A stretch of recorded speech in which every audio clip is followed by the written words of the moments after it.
Sou peregrino aqui, em terra estranha estou, no reino. Bem-vindo ao podcast Estrangeiros e Peregrinos. A mensagem de hoje será apresentada por Dennis Allen. Hoje vamos refletir sobre um conceito completamente errado que muitas pessoas têm de Deus. E no final do episódio darei a resposta à pergunta 923 e uma nova pergunta do livro de Neemias. Antropomorfismo significa a atribuição a Deus de características e emoções humanas. É um conceito fundamental em muitas expressões pagãs.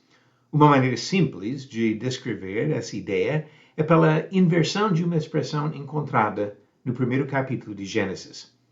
Ao invés de honrar o Deus que criou o homem na sua imagem, as religiões baseadas no antropomorfismo procuram criar deuses na imagem do homem, atribuindo-lhes todas as fraquezas, falhas e até pecados evidentes na vida dos homens. Diante da sublimidade e santidade de Deus, o efeito inevitável dessas abordagens é de redefinir os padrões revelados por Deus, baixando o próprio Senhor e, consequentemente, suas exigências morais, éticas e espirituais. Quando Paulo escreveu aos cristãos em Roma, sede de muitas práticas politeístas com base em uma hierarquia de divindades inventadas por homens, ele comentou sobre o vínculo entre esses conceitos errados de Deus e o procedimento imoral aceito entre as criaturas. Essa leitura de Romanos é um pouco longa, mas preste atenção em como ele vincula o conceito errado de Deus com os problemas de imoralidade dos seres humanos.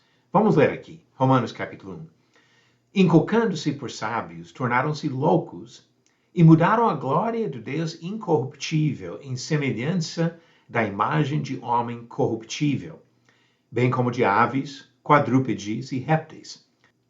Por isso, Deus entregou tais homens à imundícia pelas concupiscências de seu próprio coração, para desonrarem o seu corpo entre si, pois eles mudaram a verdade de Deus em mentira, adorando e servindo a criatura em lugar do Criador, o qual é bendito eternamente. Amém.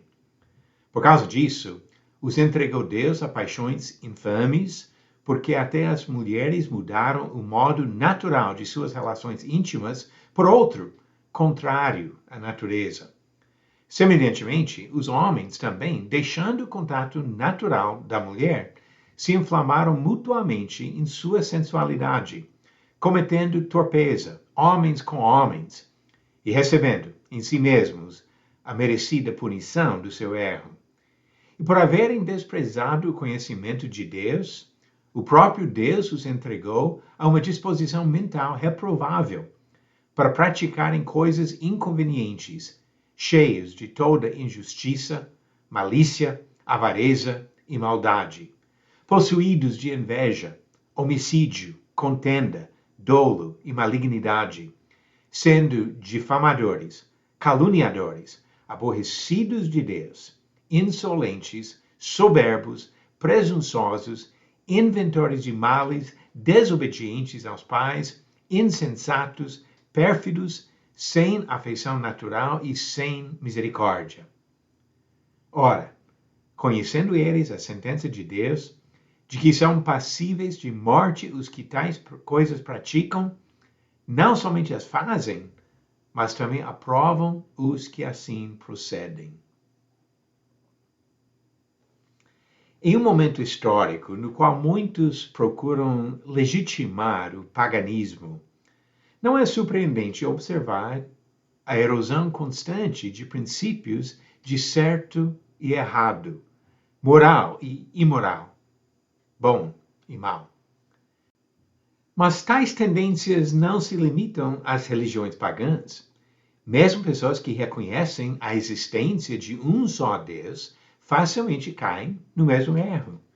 O exemplo se encontra no ensinamento de Isaías, um dos mais importantes profetas dos judeus.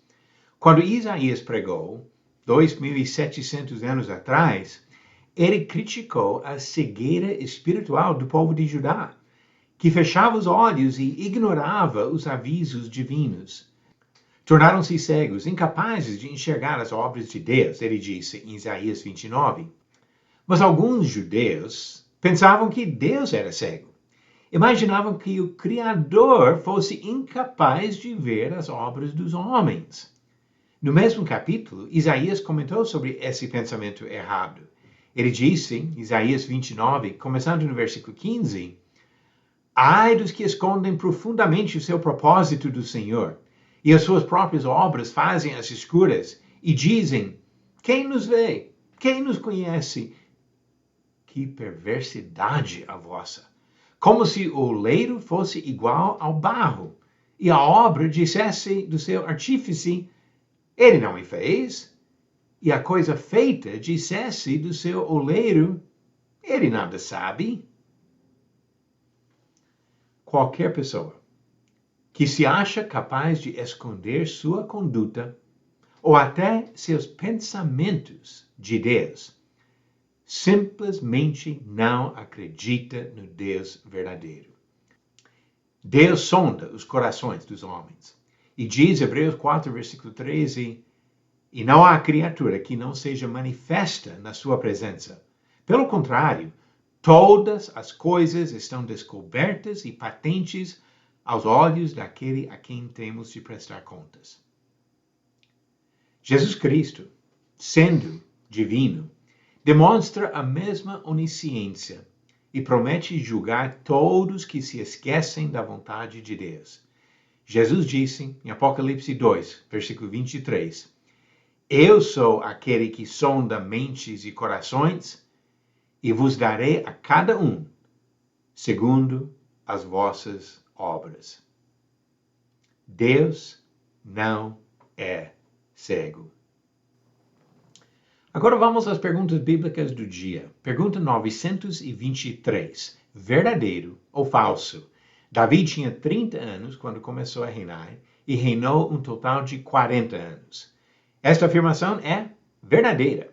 Diz, 2 Samuel 5, versículo 4, Davi tinha 30 anos de idade quando começou a reinar e reinou durante 40 anos.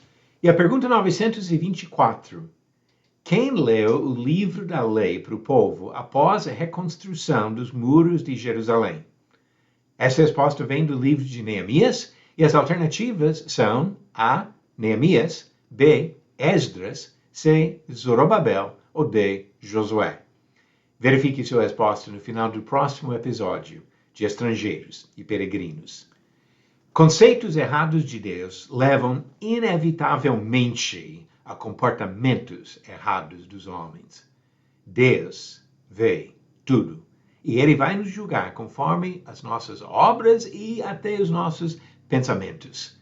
Vamos seguir a vontade do Senhor em todas as nossas decisões, em todas as nossas obras. Obrigado por nos acompanhar nessa jornada pelas Escrituras. Volte amanhã para ouvir mais uma mensagem do podcast Estrangeiros e Peregrinos. Seguimos pelo mundo a viajar.